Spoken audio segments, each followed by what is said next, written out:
Wir haben hier gerade eine Halberg Rassi 46 für sage und schreibe 46.000 €. Also entweder hier stimmt etwas nicht oder wir haben gerade das Schnäppchen unseres Lebens vor uns. Da würde ich ja ganz klar sagen, da stimmt was nicht. Das Angebot ist fake.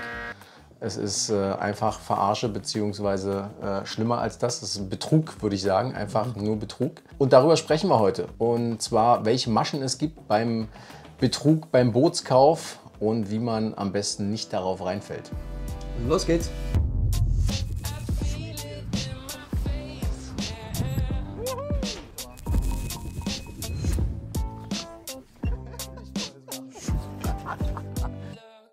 Zur Einordnung, ich glaube, kein Markt ist vor Betrugsversuchen gefeit, vor allem dann nicht, wenn so viel Nachfrage und so viel Andrang herrscht, wie das 2021, 2022 und teilweise auch 2023 der Fall war. Dann gibt es auch mehr Betrugsversuche, denn dann sind einfach mehr Menschen im Markt, die neu dabei sind, die sich mit den Verhältnissen im Markt oder den Bedingungen noch nicht so richtig auskennen. Und das auch noch zu einer Zeit, in der die Preise stark steigen und das Angebot stark verknappt ist. Die Leute haben ja damals Boote einfach so gekauft teilweise. Das heißt ungesehen, ohne Gutachten, teilweise sogar aus Übersee, was natürlich immer ein großes Risiko darstellt. Und man hat ja gesehen, dass viele Käufer einfach häufig irrational unterwegs waren. Das war sehr emotional, ne? Also viele Leute haben emotional gekauft, unter Druck gekauft wahrscheinlich auch und haben dabei dann Gehirnregionen, die dafür zuständig sind, rational zu sein, das rationale Denken einfach ausgeschaltet.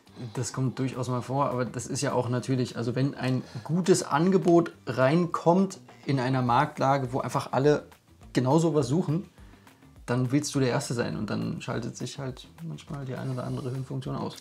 Ja. Nennt sich FOMO, Fear of Missing Out. Ich stelle mir das immer vor, das wäre ja wie ein Sechser im Lotto, das Boot zu bekommen. Das ist ja sehr, sehr unwahrscheinlich, dass genau du derjenige bist, der das Boot dann bekommt. Also wenn es tatsächlich so ein krasses Angebot geben würde, was es aber nicht gibt. Nie. Sowas gibt es nicht. Es hat immer einen Haken. Wobei man dazu sagen muss, dass sich die Zeiten natürlich auch ein bisschen geändert haben. Also wir haben den Eindruck, dass die Betrugsversuche aktuell weniger sind, als es noch die letzten Jahre der Fall war. Das liegt daran, dass die Nachfrage jetzt deutlich gesunken ist, dass die Leute vorsichtiger geworden sind, dass keine Emotionen mehr im Markt sind oder zumindest deutlich weniger. Das ist das Beruhigende, aber man sollte trotzdem vorsichtig sein, denn es gibt immer noch Betrugsmaschen. Und nur weil das heute nicht der Fall ist, kann es ja trotzdem sein, dass es in den nächsten Jahren mal wieder aufploppt. Ja, und die ändern sich ja auch ständig. Ne? Außerdem. Die Betrüger passen ihre Maschen ja auch ständig an. So ist es. Wir selbst haben auch mehrere Fälle verfolgt, weil wir Anfragen bekommen haben über diese Boote. Und glücklicherweise haben uns die Leute dann tatsächlich angefragt. Ja, es gab aber auch sicherlich sehr, sehr viele, die uns nicht angefragt haben. Ich will nicht wissen, wie viele das gewesen sind. Beziehungsweise doch, eigentlich will ich es wissen, aber ich glaube, die Info, die werden wir nie rauskriegen. Ja, die werden wahrscheinlich ordentlich Geld gemacht haben, diese Betrüger. Ja, eventuell, es ging ja tatsächlich mehrere Jahre so. Ja. Also mit diesem Video wollen wir sensibilisieren für solche Fälle. Ich glaube, das fasst es ganz gut zusammen. Ja. So, Masche 1, das sind Fake-Inserate mit einem zu guten Preis. Und die sind tatsächlich relativ einfach zu erkennen am Preis. Der Preis ist dann nicht nur ein bisschen zu günstig, sondern der ist gleich viel zu günstig, also unglaublich günstig. Das haben wir in 2 Fällen weiterverfolgt und das war eben die Halberg Rassi 46 für 46.000 € und wir hatten noch das Beispiel mit einer Lagoon 400 für 99.000 €, was auch ein Bruchteil des eigentlichen Preises ist. Wenn man dann in die Konversation mit dem Verkäufer einsteigt, dann sieht man ganz schnell, es ist im Prinzip immer das gleiche Vorgehen. Es ist eigentlich immer eine Copy-Paste-Nachricht. Dann geht es dann immer um Verkauf wegen Krankheit, Scheidung, Tod oder sonst irgendwas. Und es muss schnell verkauft werden. Der Standort, der ist dann immer weit weg, so Skandinavien, Schweden. Und eine persönliche Besichtigung ist dann immer irgendwie nicht möglich. Man kann sich das Boot nicht anschauen, aber das Boot soll dann zu dir transportiert werden und das wird es dann, wenn du irgendwie 50% der Logistikkosten anzahlst. Also das steht irgendwo und soll zu dir transportiert werden, aber du kannst es dir nicht anschauen. Ist völlig crazy.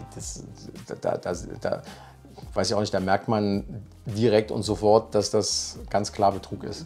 Könnte man meinen, aber... Ja, aber das genau, aber dieses Ding schaltet dann hier oben tatsächlich so ab. Naja, es wird ja eine Situation erschaffen, die sehr zu deinem Gunsten ist. Ne? Also es ist nicht nur ein tolles Angebot, sondern es wird auch gleichzeitig gesagt, das Boot wird zu dir gebracht, du kannst es 5 Tage oder noch länger begutachten lassen und danach kannst du ganz unverbindlich eine Entscheidung treffen, ob du das Boot dann wirklich kaufen möchtest oder nicht. Wenn du es nicht kaufst, dann wird das Boot einfach wieder zurückgebracht. Aber du musst die Logistikfirma bezahlen oder zumindest anzahlen mit 50%, was eben auch mehrere tausend Euro sind. Weißt du? Wenn du das Boot haben kannst zu dem Preis und dann investierst du halt die paar tausend Euro für eine Logistikfirma.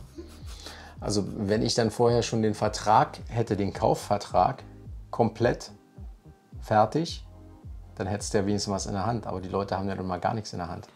Soweit kommt es auch gar nicht. Also wenn man dann da tiefer einsteigt in so eine Kommunikation, dann kommen immer wieder dieselben Copy-Paste-Nachrichten. Und sobald der andere riecht, dass du ein bisschen Ahnung von der Materie hast, dann kommt einfach gar nichts mehr. Genau. Also falls das jetzt noch nicht rübergekommen sein sollte, nochmal Klartext, das Boot existiert nicht, der Verkäufer existiert nicht, die Logistikfirma existiert nicht. Es geht nur darum, dass dieser der dir E-Mails schreibt, 50% der Anzahlung einheimsen möchte. Also gibt es alles nicht, aber das Konto gibt es auch, dass man überweisen kann. Wahrscheinlich. So, abgesehen von der Kommunikation, die man dann mit dem vermeintlichen Verkäufer hat, gibt es natürlich noch so ein paar Sachen, die darauf hinweisen. Haben wir eben gesagt, einerseits der Preis, andererseits muss man das Inserat einfach prüfen auf Richtigkeit der Angaben. Und da stimmt einfach hinten und vorne einfach gar nichts. Hier zum Beispiel ist es die Länge. Das Boot ist 12 Meter lang. Es ist aber eine halbe Grassi 46. Eine halbe Grassi 46 ist nicht 12 Meter lang. Sie hat eine Wasserlinie von knapp 12 Metern.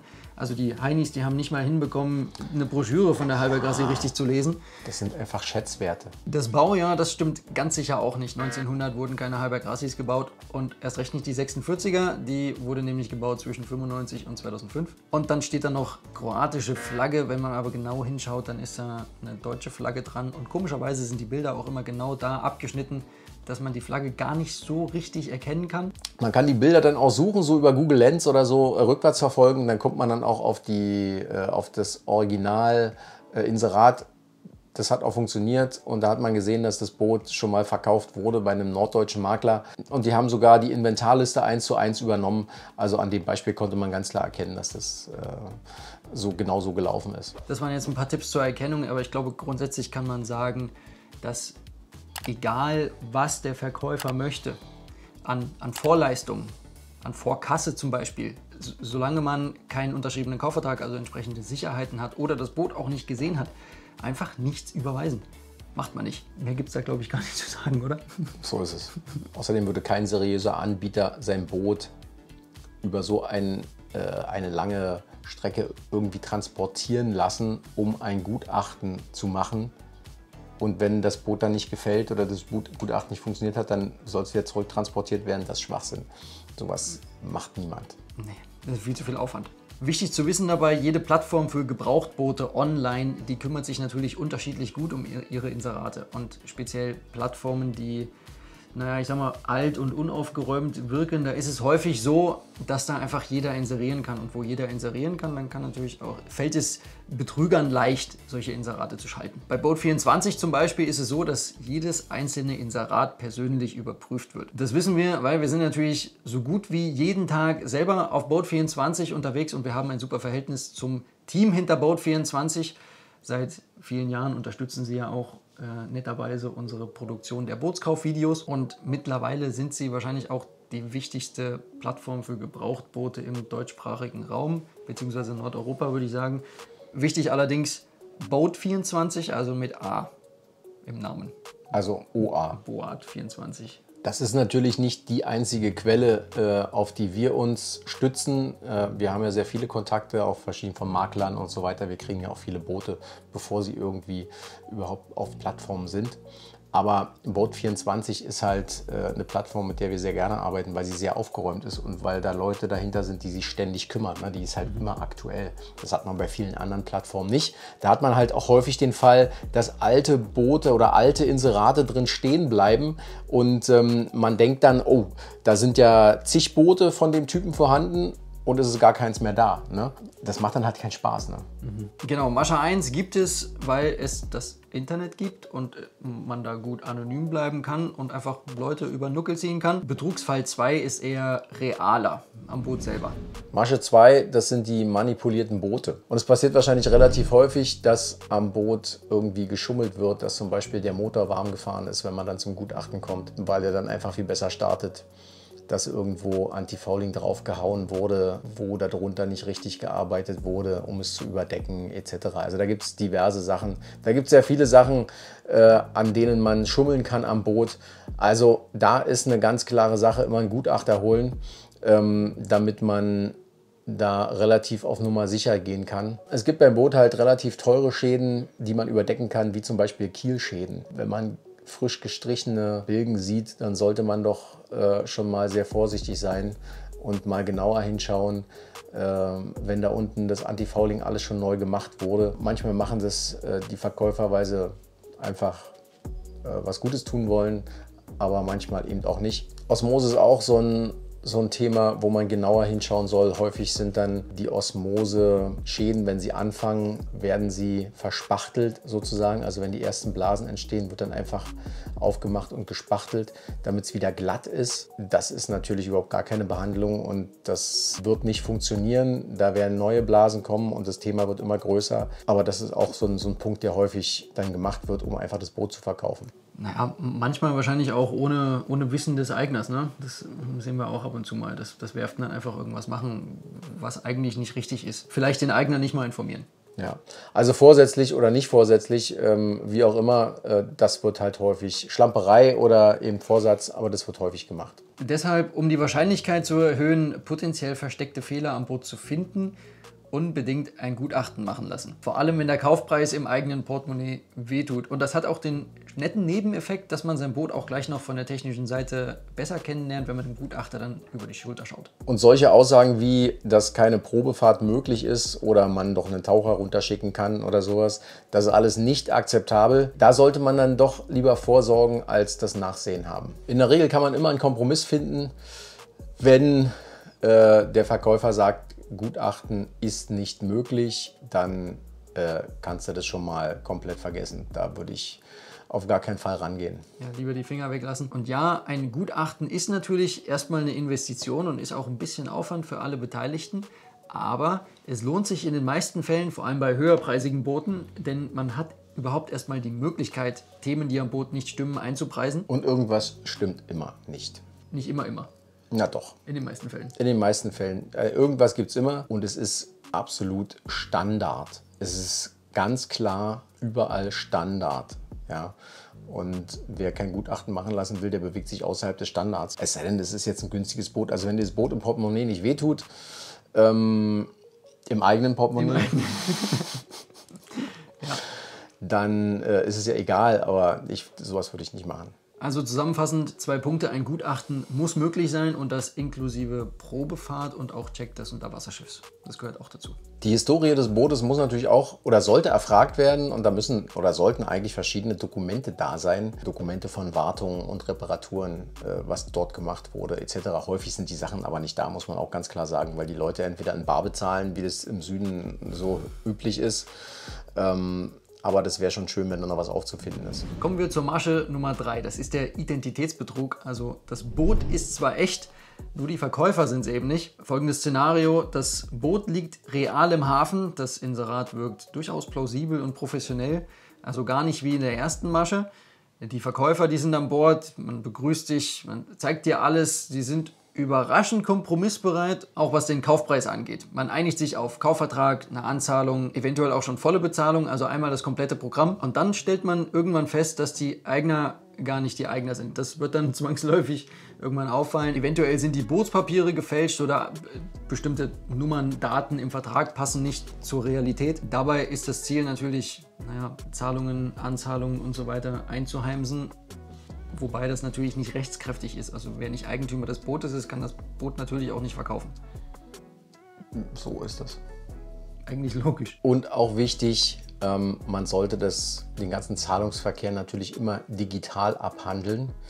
Nicht bar, außer man will Schwarzgeld loswerden, dann macht man es in bar, aber dann geht man ein größeres Risiko ein. Steuern sparen. Auf dem digitalen Weg. Aber bei vielen, na klar, aber bei vielen, natürlich können wir das machen. Also nein, immer digital, ja, bei den meisten Brokern oder bei den meisten Geschäften ist es auch vorgeschrieben, das geht auch gar nicht anders. Ja, besonders die Anzahlung muss ja dann digital fließen. Genau, und da sollte man auch vorsichtig sein. Also Standard ist heutzutage immer eine digitale Bezahlung. Das hängt ja auch mit den Regeln im EU-Bereich zusammen. Und wer dann aber die Möglichkeit einer Barzahlung anbietet, da sollte man auf alle Fälle hellhörig werden. Der Tipp zur Erkennung, der klingt erstmal unspektakulär, ist aber wirklich wichtig, weil manchmal passiert das einfach nicht. Also immer den Eigentumsnachweis des Bootes mit den Personaldaten des Verkäufers abgleichen. Außerdem sämtliche wichtige Nummern an Bord, die das Boot eindeutig identifizieren. Die werden in den Kaufvertrag aufgenommen und die sollte man mit den Registerdokumenten abgleichen. Das ist zum Beispiel die HIN, also die Rumpfnummer oder eine Motornummer. Bei älteren Booten ist es halt so, die häufig vor 98 gebaut wurden, dass es da keine standardisierte Rumpfnummer gibt, sondern die haben dann irgendeine andere Nummer. Manche haben auch gar keine Nummer, weil die irgendwo schon weg ist, überlackiert oder sonst irgendwas. Und da ist es dann die Motornummer. Wenn der Motor aber auch schon ausgetauscht wurde oder lackiert wurde oder abgeblättert ist oder was auch immer, die Plakette abgefallen ist, dann wird es natürlich schwierig. Also da muss man dann auch mal genauer hingucken, aber irgendein Dokument sollte es geben, um die Identität des Bootes festzustellen. Und auch der Eigner. Bei Unsicherheit hilft vielleicht auch einfach der Kontakt zur Marina oder einfach mal die Stegnachbarn anhauen. Von wegen, wie lange war das Boot schon da, wer sind die Eigner, sind die das, die da aktuell drauf sind und so weiter. Masche Nummer 4, das sind gefakte Maklerseiten. Also es gibt tatsächlich im Internet ganze Seiten mit Angeboten, die einfach nur gefaked sind, wo einfach alles erstunken und erlogen ist, um wieder mal Leute abzuziehen. Die zielen halt darauf ab, deine Daten zu bekommen, also auch Kreditkartendaten etc. und Anzahlungen zu leisten im Vorfeld und dann ist das Geld weg. Das erinnert mich so ein bisschen an die Masche Nummer 1, nur halt im großen Stil und ganzheitlicher. Also da sind dann Besichtigungen natürlich auch nicht möglich und man wird dann irgendwann dazu aufgefordert, irgendwas zu tun, irgendeine Zahlung zu leisten oder Daten abzugeben. Diese vermeintlichen Maklerseiten, die sehen allerdings sehr professionell aus. Wirklich mit Impressum, mit allem. Wobei das Impressum dann wahrscheinlich auch nicht stimmt, aber da sind viele Inserate drauf. Die Fotos sind gut. Es sind zwar alles wahrscheinlich geklaute Inserate oder die irgendwann mal irgendwo im Internet waren. Wahrscheinlich sind die Preise auch niedriger als Marktwert von den Booten. Fragt man dann nach persönlichen Besichtigungen, Videocalls oder irgendwie sowas, also persönlicher Kommunikation, dann wird meistens oder dann wird immer abgewiegelt und dann geht das plötzlich nicht mehr. Ja, häufig merkt man dann auch an der E-Mail-Adresse zum Beispiel, ob das jetzt eine professionelle E-Mail-Adresse ist oder irgendeine Bums-Gmail-Adresse. Was hilft dagegen? Da muss so ein bisschen Recherche reinfließen. Also einerseits das Impressum, die E-Mail-Adresse hatten wir gerade. Gibt es online noch andere Auftritte von der Webseite? Also heutzutage hat jeder, der irgendwie was mit Booten zu tun hat, ein Social-Media-Profil. Ja? Also wenn es dann zu dem Händler kein Instagram, kein Facebook und so weiter gibt, ja, dann ist es vielleicht einfach ein Makler, der ein gewisses Alter hat. Gibt's auch. Aber dann gibt es vielleicht Rezessionen zum Beispiel. Das sollte jetzt nicht diskriminierend sein. Ich wollte einfach nur die älteren Menschen. Ich hab auch keinen Instagram-Kanal zum Beispiel. Du privat nicht? Nee, ich privat nicht. Und auch hier wieder, das sollte eigentlich der gesunde Menschenverstand schon sagen, keine Anzahlungen im Voraus leisten, keine sensitiven Daten rausgeben, ohne das Boot irgendwie gesehen zu haben oder dass man Sicherheiten in der Hand hat. Aber warum funktionieren diese Betrugsmaschen überhaupt? Punkt Nummer 1 ist natürlich, dass Druck erzeugt wird. Und zwar kommen dann immer so Kommentare wie, naja, wir haben schon 2 andere oder 3 andere Interessenten, morgen kommen oder nächste Woche kommen auch schon wieder 3 Mann und das Boot, so dass sich das anhört, dass das Boot relativ schnell weg ist. Dadurch wird Druck erzeugt. Sollte man sich in der aktuellen Marktlage auch hart überlegen, ob das wirklich der Wahrheit entspricht, ne? Kommt aufs Inserat an, kommt auch auf den Zustand und den Preis des Bootes an. Haben wir auch jetzt noch öfter. Da ist das Stichwort wieder FOMO, also die Fear of Missing Out, ja, dass man etwas verpasst, ein sehr gutes Inserat dann einfach an wen anders verkauft wird sozusagen. Und wenn diese Emotion ins Spiel kommt, dann ist das Risiko, das Potenzial für Fehler relativ groß. Deswegen ist unsere Empfehlung auch immer, wenn man jemanden im Bekanntenkreis hat zum Beispiel, den man fragen kann, hier guck mal das Inserat oder willst du nicht mal mitkommen auf eine Besichtigung, wäre ganz toll. Weil wenn man sich dann in so ein Boot verliebt, dann knipst sich da oben auch gerne mal was aus und dann sollte schon jemand dabei sein, besonders wenn es im eigenen Portemonnaie wehtut, ja, der dann sagt, hier du, guck mal, nee, aber die und die Punkte, das stimmt nicht so richtig oder ne, einfach auf Probleme, potenzielle Probleme hinweist. Du meinst also Sparringspartner, ja? Sowas wie wir. Das wäre jetzt wahrscheinlich ein guter Moment, um über unseren Service zu sprechen. Das ist ja gerade das, was wir machen. Wir begleiten den kompletten Prozess des Bootskaufs von Anfang bis Ende, von der Idee, oh, ich möchte ein Boot kaufen, bis hin zu, ich habe jetzt hier ein Boot fertig am Steg liegen. Genau, bis das Boot beim neuen Eigner ist. Genau, und auf dem Weg dahin eben genau diese Fehltritte, über die wir heute unter anderem gesprochen haben, vermeiden. Dann haben wir noch einen kleinen Tipp am Rande, und zwar gibt es eine Facebook-Seite, das ist das Scam-Radar, und jedes Mal, wenn solche Betrugsfälle wie diese, über die wir heute gesprochen haben, auffallen, dann werden die dort gepostet, dann kann man sich das angucken und dann weiß man schon mal Bescheid. Und sollte euch auch eine Betrügerei auffallen, ja, dann immer der Plattform melden, um andere zu schützen. Das ist ja ganz selbstverständlich. Hier links ist nun ein Video eingeblendet, in dem wir uns einen ganz besonderen Fall anschauen, in dem ein Verkäufer betrogen wurde. Das Boot wurde mehr oder weniger geklaut. Sehr spannende Geschichte jedenfalls. Wir sehen uns dort. Eine gute Zeit euch allen. Bis zum nächsten Mal. Ciao, ciao.